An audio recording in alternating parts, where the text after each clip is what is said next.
Welcome back to the Retirement Fiduciary Podcast, your classroom with no BS financial education, a place where we have authentic discussions about retirement planning, investment management, tax reduction strategies, insurance, estate planning, and more. Here's your host, Adam Koch, President, Portfolio Manager, and Senior Financial Advisor at Libertas Wealth Management Group. Hey everybody, we got a fun podcast today with Amber Gilsdorf of Estrela Consulting out of Cleveland, Ohio. They work with parents and students nationwide, so it's not just a podcast for people in Ohio. I'll keep that in mind. She's got some great advice to share. One of the big kind of nuggets I took away of the many that she had today was the fact that most of the money that your student, if you're a parent watching or listening, most of the money that your students are going to get for financial aid is actually going to come from the college itself. It's not going to come from scholarships or other places, but it actually comes from the university or the college itself.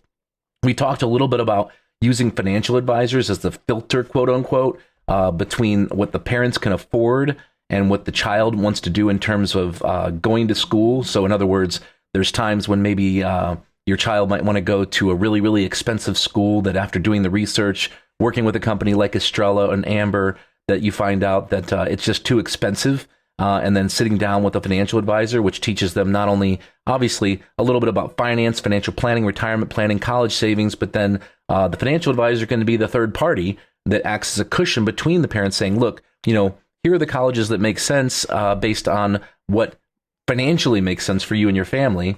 And then at the end, Amber gives away a couple of huge giveaways. The first one is the ultimate list of hidden college scholarships, which is really, really cool. It's a blog post. We'll let you know about that at the end. And then the guide to the FAFSA, which in the past, by the way, is something that they only distributed to their professional contacts, vendors, and current clients they work with. So all that's being given away today. So be sure to enjoy this podcast. Shoot us a message if you have any questions and enjoy my conversation with Amber Gilsdorf. All right, everybody, let me introduce today's guest, Amber Gilsdorf, a college planning consultant at Estrela Consulting. Amber has extensive experience in the college admissions process, including highly selective admissions and programs for students with learning disabilities, backed by a rich educational background and numerous professional memberships. So she does work with not only anybody who's struggling with where to go, what to do in terms of trying to find some direction in life. What am I going to major in? What am I going to do with my career? I think so many times parents and kids alike feel like they have to decide right now, when they're a sophomore, what they're going to do with their career. And then, whether you're, a 4.5 GPA, perfect on the SATs, ACTs, or somebody who's maybe struggling. I think that both types and people of all walks of life. I'm speaking really well today. It's a good start. Are perfect for working with you. I've known you for 3-4 years at this point. You've sent several clients your way. They've all been happy. So Amber, second time on the show since April of 2021. Thank you so much for joining me again. Yeah, thank you for having me. I'm happy to be here. Well, of course. So we've got a lot of cool stuff today. Last time was fun. I feel like today is going to be even better, and for a couple reasons. One, I think there's so much confusion around the FAFSA. So we're going to start by talking about that. Yes. Second, and I'll start with the end in mind here, we've got a fun giveaway. You're going to give away something for free to anybody who emails us and asks for it that you've only ever given away to professional contacts and current clients. So you're giving this away for free. And I'll save it for the end. So you have to hit that next 15 seconds button over and over and over again so you get to the end. And the last thing we'll talk about actually in the middle here is going to be hidden scholarships. So secrets. We're going to unlock the secrets to some hidden scholarships that are out there. So I think this is going to be a lot of fun. So let's just jump into the material. My first question. I've heard a lot over the years from people that there have been quite a few delays, and especially this year with the process and the FAFSA being processed. Can you share maybe some of the challenges that families might have faced or might face going forward? Yeah, absolutely. So before I jump into that, just to clarify for anyone who isn't aware what the FAFSA is. So FAFSA is an acronym. FAFSA stands for Free Application for Federal Student Aid. But we know it as FAFSA. There's a lot of alphabet soup when it comes to the college process. If you're brand new to thinking about college, just wait. There will be all kinds of alphabet acronyms for you. So the FAFSA is the application families fill out for federal student aid, well, to determine their eligibility for federal student aid. In a good year, as I call it, on a good year, a routine year, there's always a little bit of hiccups when the application becomes available. So it's typically available to parents of seniors. So if you have a student at any other level, your time will come, but it is not right now. Parents of seniors have access to the FAFSA usually October 1st of their child's senior year. On a good year, on a normal year, the first week that the FAFSA is live, there's usually some glitches or timeouts when you try to log in for the first time. And it can be an exercise in frustration for parents who are likely already stressed because their child's a senior, let's face it. This year is unprecedented, at least in my 16 years of working in the college counseling space. Yeah, unprecedented. That's not good. No, unprecedented because the federal government, there was legislation 2 years ago that has slowly been implemented with this piece of the puzzle, FAFSA being the final major piece, to streamline it and make it easier. On average, it was taking families maybe an hour and a half to 2 hours to put in all their information. And now, with this final piece, the goal was to make it more streamlined, get it down to like 30, 40 questions. It's a smart application. Therefore, based on certain things you put in, other questions may populate. But trying to make the language more clear, trying to get the questions down, trying to make a direct exchange with the IRS to import previous tax information so families aren't going, line I of my W-2 is where I put this in, like trying to make it easier for families. However, in doing that, the people behind the scenes have had to do lots of reworking and coding and algorithms and formulas. And therefore, the federal government delayed the FAFSA's release this year until, my favorite was sometime in December. Sometime was December. Mm-hmm. Was December 31st. Yeah. And what we advised all of our clients at the time was it may be open, but do not jump on it. Take a couple weeks. Let's let the hiccups get evened out before you try to work on the FAFSA. Even with a couple weeks, families were experiencing massive delays, timeouts. They would log in and it would give them error after error after error. Then randomly you get it and it'd be fine. And then it would kick you out. So it's smart, but it's narcoleptic. Right, it's smart. Yeah. The other piece is the federal government just announced in February that they made a little whoopsie-doopsie. And their whoopsie-doopsie was an algorithmic issue in how they had the calculations for what we call Pell eligibility. Mm-hmm. Families who are Pell eligible are those with who generally are very low income, meet federal guidelines for poverty and what have you. So those poor families would have been like negatively impacted because of this whoopsie-doopsie. Wow. Thankfully, they caught it. They've adjusted their algorithms. And now here in maybe another 2 weeks, sometime mid-March. Sometime March 31st. Yeah. Right. They're going to be finally sending all the FAFSA information that families have been putting in since December 31st to colleges. Okay. So it's been an exercise in frustration, then a waiting game. So that was a really long answer to. Yeah, that's a lot. A lot to unpack there, but frustrating too. But I'll throw away my cynicism and sarcasm. I won't make any more jokes about it. But so with these changes aimed at making it more user-friendly this year, can you walk us through what's been done differently? I mean, I know it sounds like it's not completely out yet, right? But what's going to be tweaked to streamline the process? Well, it is completely out. And I've worked now, I have a couple of families that, one of the things we do at my company that I work with or work for, we always try to have a couple of families who are pro bono. So I have gotten to see the process. That's awesome.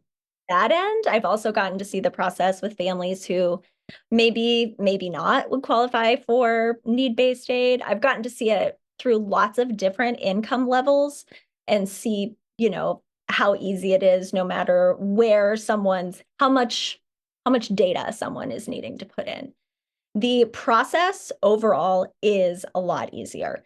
Like anything, I have found the effort to get the plane off the ground is a lot, because every person who is submitting their information on behalf of the student, which is always a student and always at least one parent, so two people to make this plane fly Okay. minimum. The effort to do that is harder, in my opinion. Everyone needs their own special login. It all has to be tied to an email and to a cell phone number for verification purposes. And everyone has to give consent to have their IRS information directly imported into the FAFSA. Interesting. That's what makes Okay. it all directly imported. Woohoo! And the questions are written and like presented in a way that's really, really intuitive, which is great. Where Okay. before, super confusing, and you're like, I don't know, am I making a huge error here? Yeah. For families who own a business or a farm, it's probably still going to be more work than for a family that doesn't fall under one of those two categories. Just because you have to input, the value of the farm or the value Hmm. of this, and then put that against. 0.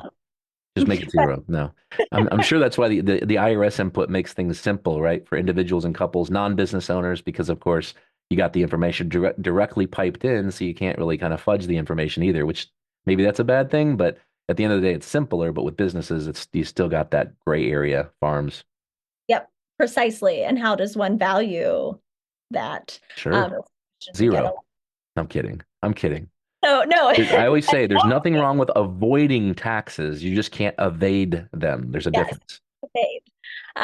So is it easier? I think so overall, but there are always going to be certain categories of, filers that are going to have more work ahead of them as they work on the FAFSA. Do you think that that the changes are actually making a difference so far, just from what you've seen? I mean, it's one thing to change the system on paper. It's another to, see if these changes are really making, it different for families and in practice and your everyday work. I think so. It's like any new process, you almost have to get through the whole thing to really have the 30,000-foot view. Being in the trenches right now, I do think the actual filling out and getting it filed was easier than it has been in the past. It's the getting everybody to do their part, because the student has a part to play, the parent has a part to play, and to get everyone to do that, it's like trying to synchronize multiple parties at the same time That was is such a polite analogy. I was waiting for like, some crazy analogy, but go ahead. Sorry. yeah, Here I am it's just interrupting the podcast with, well, and if you have families, let's say that are, there's been a separation or a divorce and oh yeah, yeah. remarriage, and that's when it gets really layered, because you have multiple people in multiple different households who you're trying to sync up and get on the same page. That's tough. Ooh, yeah. So once everybody has done their part and the FAFSA is like go for launch, it's so much easier. But the getting everyone to the starting line is the harder part. Synchronicity. What about the parents out there who've already started tackling it? What's next for them, and what about those who are yet to file? Any advice on what they should be doing right now? Yep. If you've already filed, first of all, good on you. And I'm so thankful you were able to push through the frustration of multiple timeouts and anything else you had to go through. If you've already filed, you are right now in the waiting game. You're in a holding pattern. I keep using plane analogies. That's okay. We're doing planes today. We're doing planes. Yeah. You're in a holding pattern right now, because it should be, according to the Fed, mid-March when the final step. So in your FSA, in your FAFSA account, you should see 3 steps. 1, 2, 3. 1 is done, which was creating the login. 2 is done, which was filing the FAFSA. The third step is still grayed out, and that third step is the FAFSA submission summary. They're not using an acronym for it, they told Okay. us. The FAFSA submission summary is the final piece that you're waiting on. And what that is exactly what it sounds like. It's a summary of all the information you input, as well as that SAI, another alphabet soup, student aid index. The student aid index is a number that you can usually equate to a monetary value. So that number is what the federal government is saying you can afford to put toward college every year for your one student. Okay. Usually, spoiler alert, it's usually a lot higher than people are pleased to see. Yeah, those who've done it before, I think they know. But those who haven't, it's a surprise usually. It's usually a surprise, and that is going to be some of my advice for parents of juniors, so you are not taken by surprise. But for those who have filed, you're seeing that third piece grayed out. By mid-March, there should be an email sent to, get ready for this, your student. So as parents, we tend to take over the finances for our student, and then therefore, you would think it would come to the parent. No, no, no. It's coming to your senior teenager, who I'm sure spends day and night checking their email. Can't wait. Yeah. Make Yeah. sure starting in mid-March, you are reminding your student to be checking their email, because that FAFSA submission summary is going to come to their email, or at least a notification that it's ready, and you log into the FAFSA to see it. That is the same information that's being sent to every college that your family listed for your student. So right now you're waiting. Don't delete it like it's spam. Check your spam and junk filters. Yes. Don't miss it. Yes. Oh my goodness. I know. I almost sometimes think we need to run a class for our student clients on like managing email. Like, so many students don't even know, like, there's a promotions folder, there's a spam folder, there's a junk folder. Like, our generation was brought up with email, well, not brought up, but like email became a thing. So we just didn't know to check those places. That's right. Sorry about the tangent. No, you're fine. Going off the rails is fun. For families who have not yet filed, if my advice for you would be to do step one, which is to create your FSA ID. Anybody who is going to be contributing to your student's FAFSA needs one of these. Your student needs one because they are required to fill out information, whether they have $1 to their name or not. They have to put their information in. They will need an FSA ID. The one parent at least will need an FSA ID. And I say at least because there's all kinds of little entity or entrails that come off of that are right there when you start to create the ID. But parents will need that as well. So that is something you could do today to at least feel like you're taking an active step. You cannot create your FSA ID and then immediately start working on the FAFSA. It takes usually 3 to 5 business days for verification from the Fed before you have access to the FAFSA. Okay, so you can start your pre-flight checklist. Yes, I'm not done. You honed in on the flight thing. I'm gonna take this and run with it. I love it. So if the parents in this situation are air traffic control, then I know the CSS profile is another piece of controlling the tarmac for families. Can you talk about, first of all, what the CSS profile is, and then touch on that briefly, just, a quick overview of what it is and why it's important? Yep. The CSS profile, yet another acronym for you. I'm not going to go into what it means. All you need to know is that not every college requires the CSS profile. A general rule of thumb is the more selective the school, the higher the likelihood they also use the CSS profile in addition to the FAFSA. So CSS profile is an additional financial aid application that is used by the individual institutions to determine qualification for need-based aid. And largely, as I said before, the more selective schools are also those schools that have larger endowments, more money to give, but like any money wealthy situation, they want to make sure they're giving their money appropriately. And so they ask a lot more detailed, specific questions of families than what the FAFSA asks. So to be prepared for the CSS profile, if you have a student who's applying to more selective schools, know that this is going to be an application you'll likely also have to fill out. It is required if you want to receive any institutional aid. You don't have to do it if you're ready to write the check and be that as it may, but many families who forego submitting the CSS profile could be leaving money on the table. Okay, I gotcha. So looking ahead, You talked to just briefly, you mentioned juniors, specifically juniors in high school.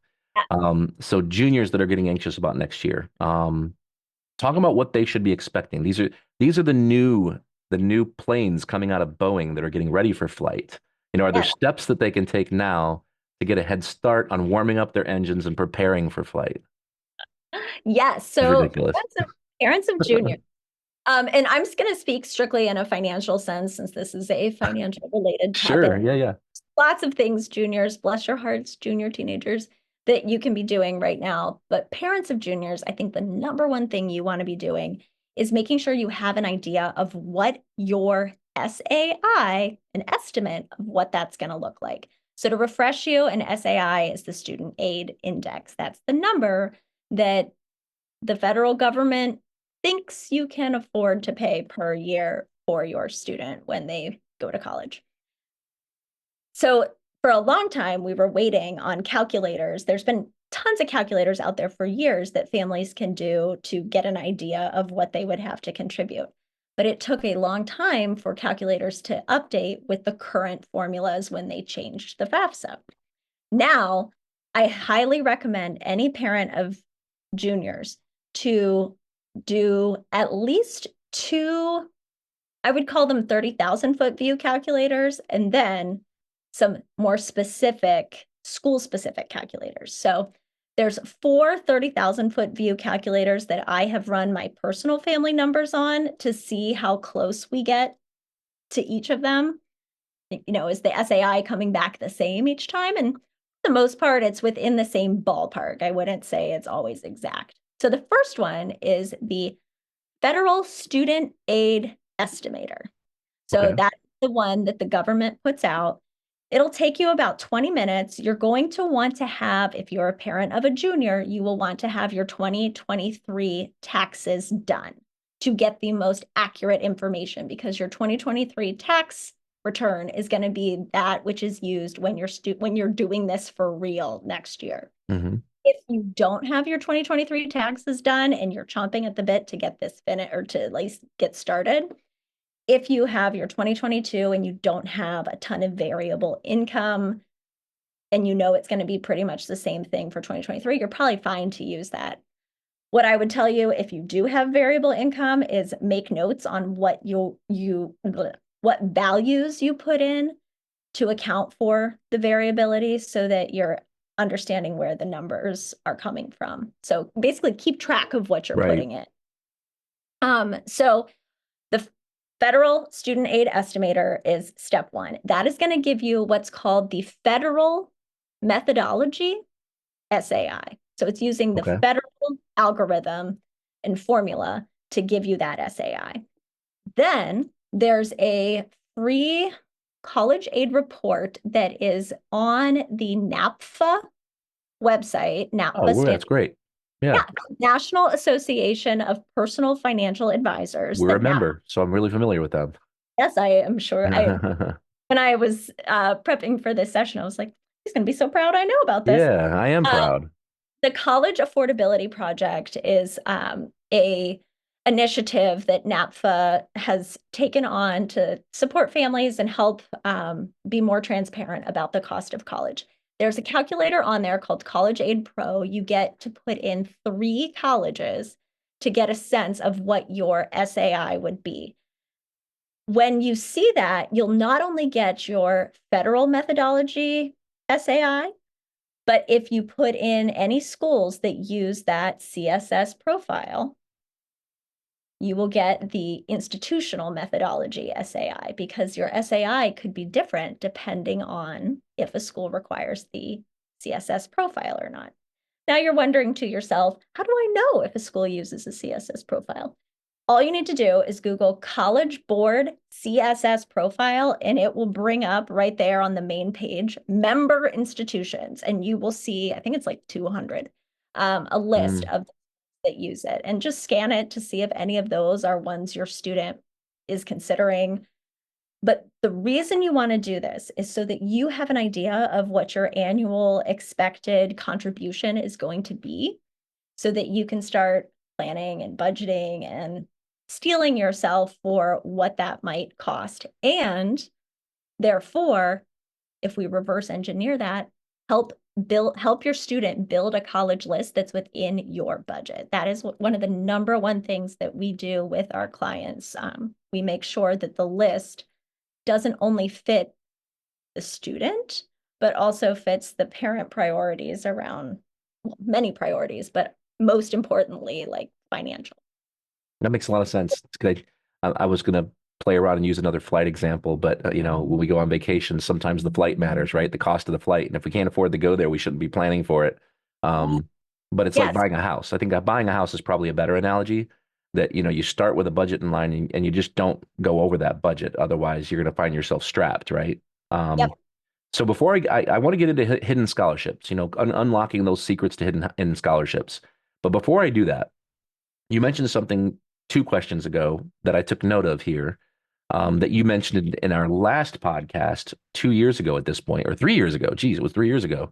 And that is, and I don't want to steal your fire, but many schools that seem out of reach from a cost standpoint, they tend to give more money away than anyone would ever realize. So I think the message, and you can piggyback on this if you'd like. I think the message is don't ever count any schools out just because they look too expensive on the surface. I think it depends on several factors, right? What the child's major might be.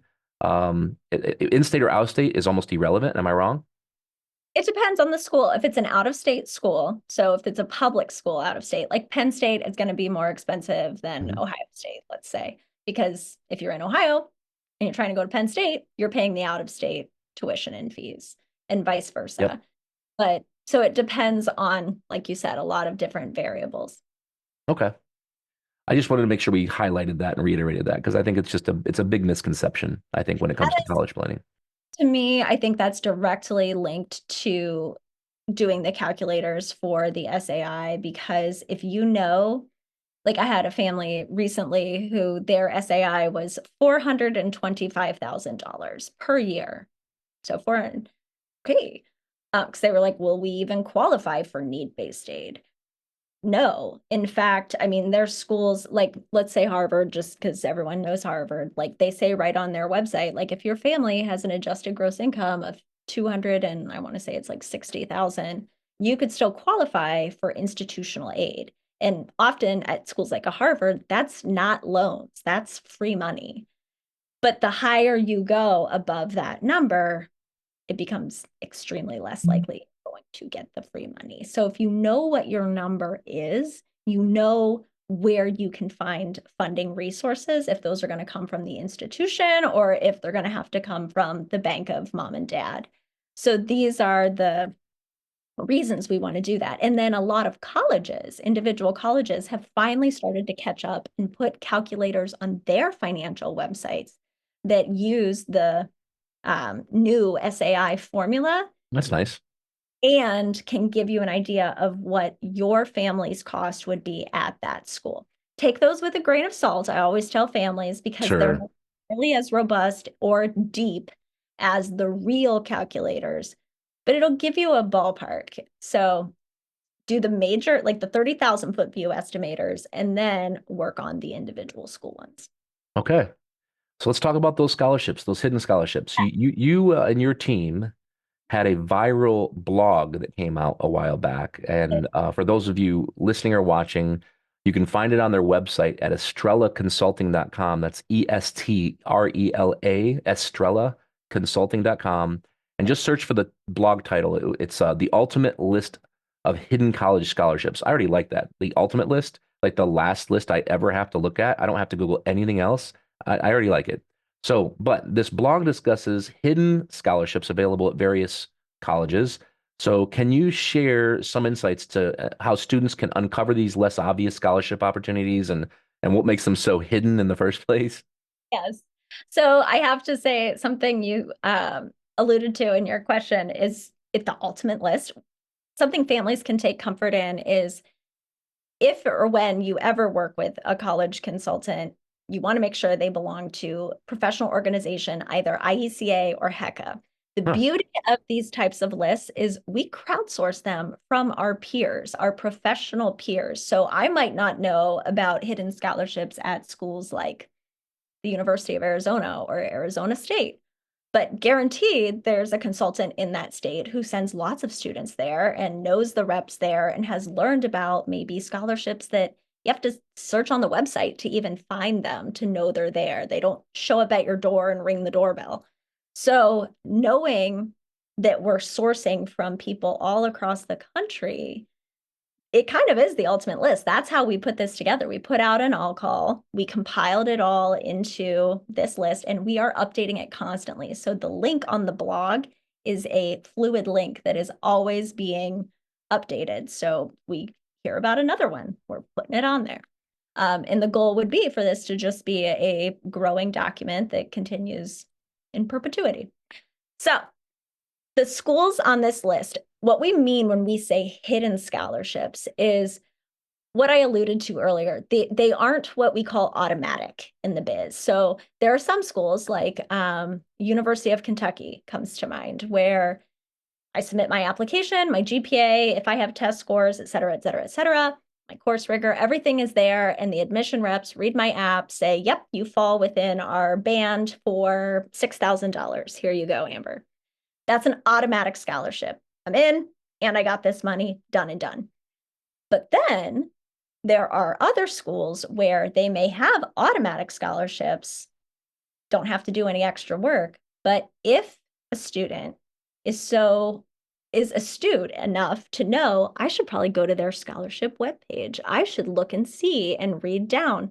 And sometimes it's really hard to find, or it's embedded, or it's like tied to the honors program, or like 20,000 clicks. I always call it internet archaeology. It's like 20,000 clicks deep into that college's website before you stumble upon it. Or it might be a departmental thing.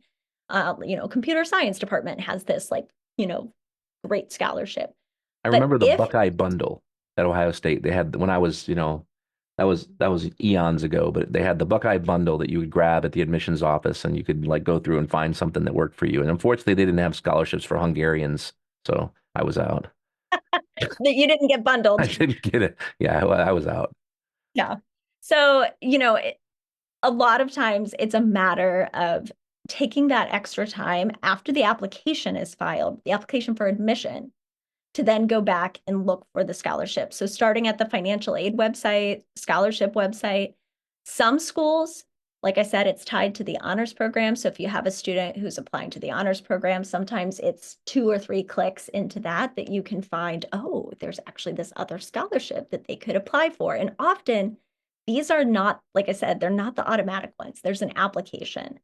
And the number one deterrent, I think, is that seniors are burnt out by the time they finish filing all their applications, that doing more applications is like opposite exhausting. of fun. It's exhausting. Yeah, absolutely. And then there's like Ohio State, we were just talking about, like they have a separate account that prospective students have to make if they even want to have a crack at any other scholarships. So they're hidden in that you have to remember to go back. You're not being prompted, ooh, remember, create this account. You have to remember to go back, make your account. It's called Scholarship Universe, and it's kind of the like one-stop shopping for all Ohio State scholarships. You create your account, you can see any scholarships that you are matched to, and then you have to complete the individual requirements for each of those. A lot of schools do that, but unless you know to look for it, you might not even know. And even if you can find it, it's a ton of work. Oh, yes. Yeah. I thought that, by the way, what you started saying about the network, that you and other college consulting companies have, that network of basically you're sharing. I have to use another analogy. So similar to to Homeland Security, the FBI, and the airline industry, all being very concerned with safety. You're concerned with making sure all this data is available and accurate, even among competing companies, technically, just because you're combining forces to essentially make you all stronger and better resources for parents and students. I think that's really cool. Yeah, it's, it comes down to ethics at the end of the day. And touche. Anyone who belongs to those organizations is holding themselves to a higher ethical standard than someone who is not a member, because you're saying we put aside any competitive, differences to make sure that we're doing what's best for students. That's awesome. So going back to the blog, with there's all these unique, scholarships that were mentioned, like the ones at Arizona State University and Boston University. What strategies would you recommend for students to efficiently search for and apply for these opportunities? Strategy number one would be to start with knowing what your budget is, because if you, and so it's truly a team effort. It's not just the student knowing the strategy. It's also parents being on board. And sometimes there's a disconnect. Parents aren't sharing openly with students what their budget is or what the cost, what they think they can afford. So students are kind of shooting blind, like, oh, I want to apply to this school and this school. And you're like, you could get in, and the Can I worst stop thing. you there real quick? This has only happened a couple times before, but I just had this big aha moment. Yeah. Um, and this works in so many different ways other than college savings, by the way. But we will get into that the other ways. I just want to speak specifically to this. I think sometimes money is such a private thing, Yeah. and there's pride involved, there's emotion involved. And I mean, doing this, what we do is, financial planners, financial advisors for 22, 23 years now. No, I don't know too many parents that want to tell their kids we can't afford it. Yes. It might kill your pride, your ego. You might feel bad. You want to give your kids everything, and then especially if you had a childhood where you didn't get much. Here's the ironic psychology. If you had a childhood where you didn't get much, you want to give your kids everything because you didn't have much. And if you had a childhood where you were given a lot, you want to give your kids what you were given. Like you don't want to fall short, right? So what I wanted to say is we've had situations. I'll just use one other example outside of our discussion. We've had several situations in the past where a realtor sends a client of theirs to us to find out how much house they can afford. Because we have a really objective look at here's what you can afford and here's what, based on your assets, your income, to keep from overextending yourself. That's simple, right? Pretty simple. But with college, it's a little different, more complicated. But here's how we can make it simple. What if you were somebody that maybe didn't feel so good about saying, here's our budget, or maybe you don't know your budget, but you and I could work together to determine, what makes sense in terms of, what you're doing. But we don't have to tell the kid in a meeting at a conference table, here's how much money mom and dad are making. We don't have to tell the child, here's how much money they have, but we can have a meeting without the child there, find out how much does make sense, and then bring the child in for a very adult discussion and have the financial advisor, a third party who has nothing to do with the parents, say to them, all right, based on your family's financial situation, here's what we want to look at as far as a top end annually for tuition, room and board, and blah, blah, blah, blah, blah. Yep. So I apologize for taking this thing totally off the rails, but I think that would eliminate a lot of the emotion and pride and, some of the issues that, come along with not wanting to share that information.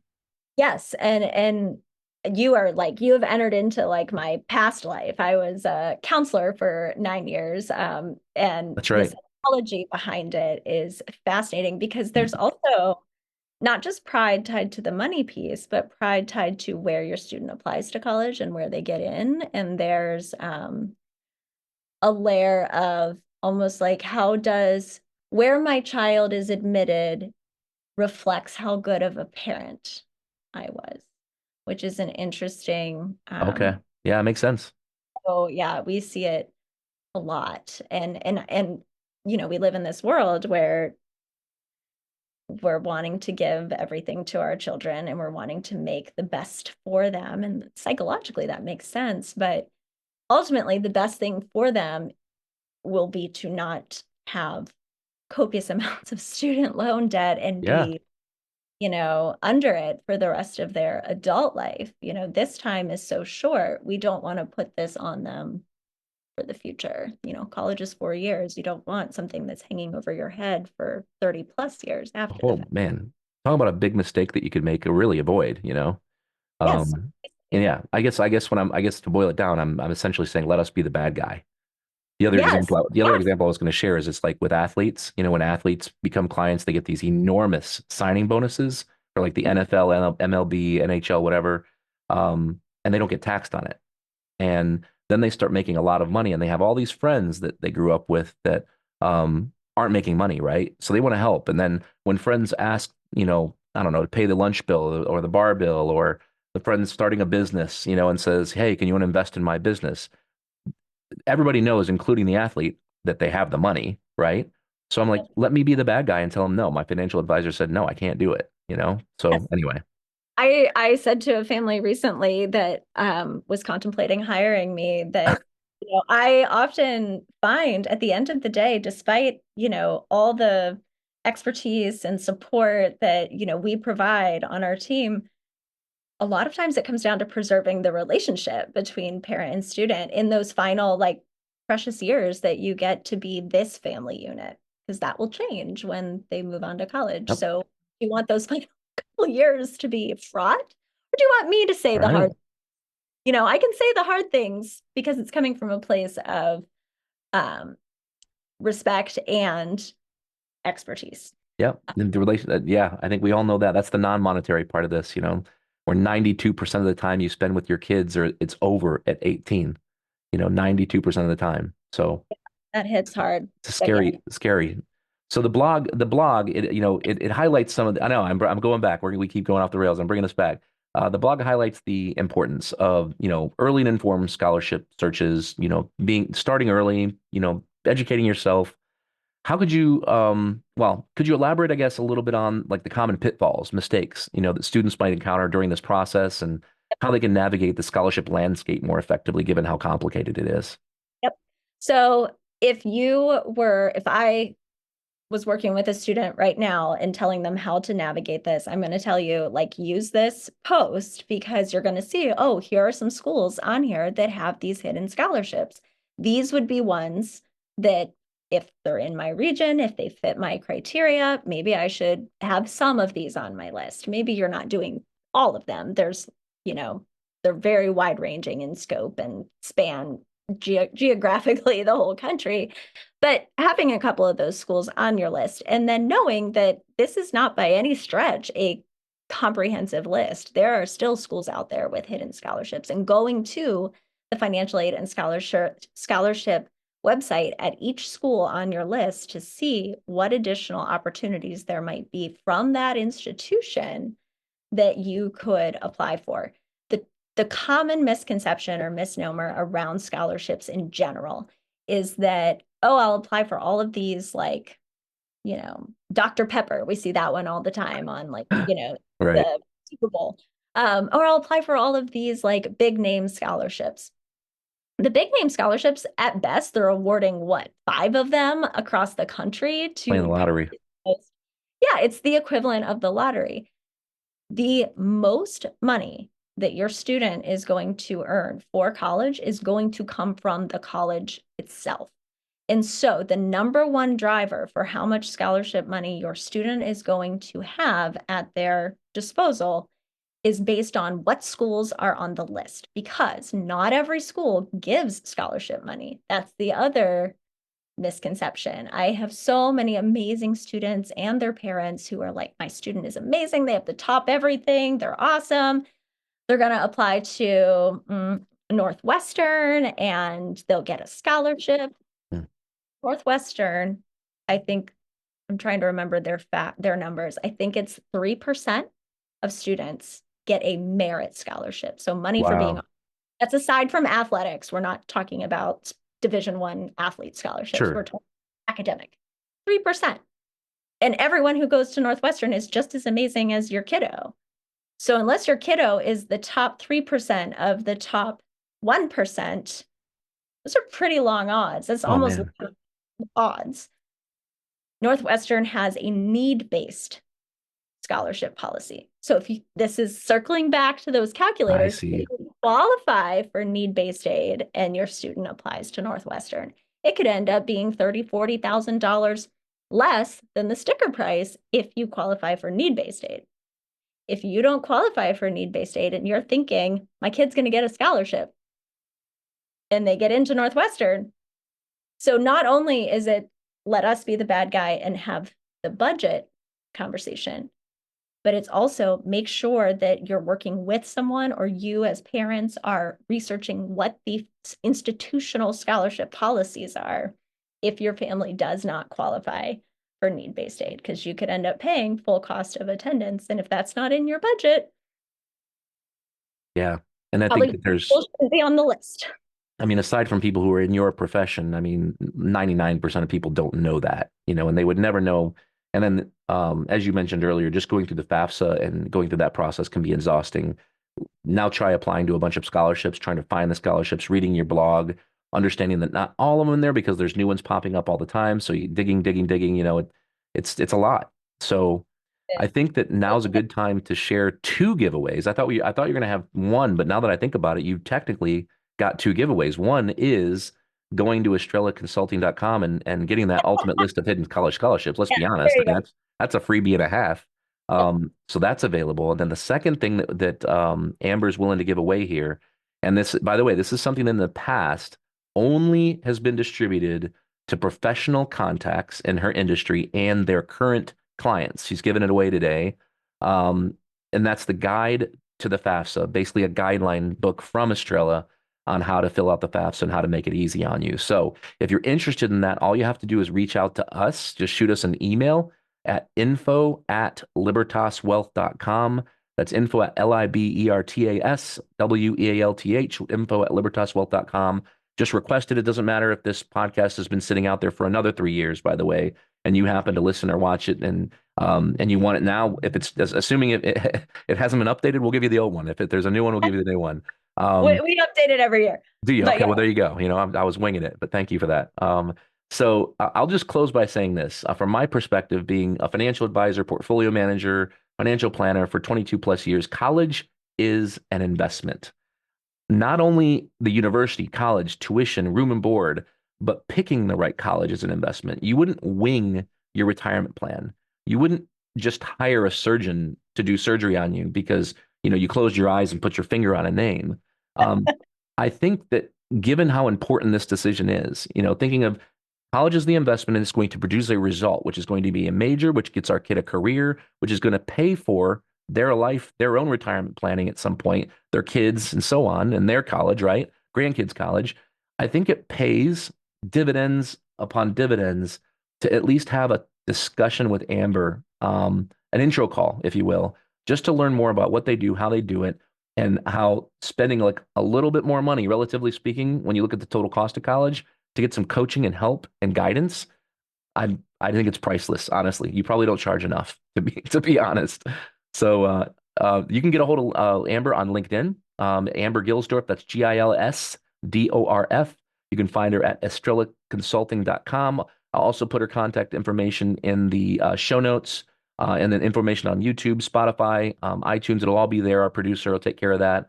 But I think we're out of time for today. So with all that being said, I always say there's thousands of podcasts out there. And you gave, if you're listening, you're watching, you gave it a choice to watch ours. And we really appreciate that. So Amber, thank you for joining us. To those watching and listening, thank you for joining us. And we'll see you next time. Thank you for having me. Always. Thank you for joining us on the Retirement Fiduciary Podcast. To see any charts or images that were mentioned on this show, to check out additional articles, videos, and other educational resources, or to set up an intro call with your host, Adam Koch, just head over to libertaswealth.com. This podcast is for informational and entertainment purposes only and should not be relied upon as a basis for investment decisions. None of our shows engage in rendering legal, financial, tax, or other professional services. Always talk to a certified financial planner or fee-only fiduciary financial advisor before implementing any of the ideas shared in this episode.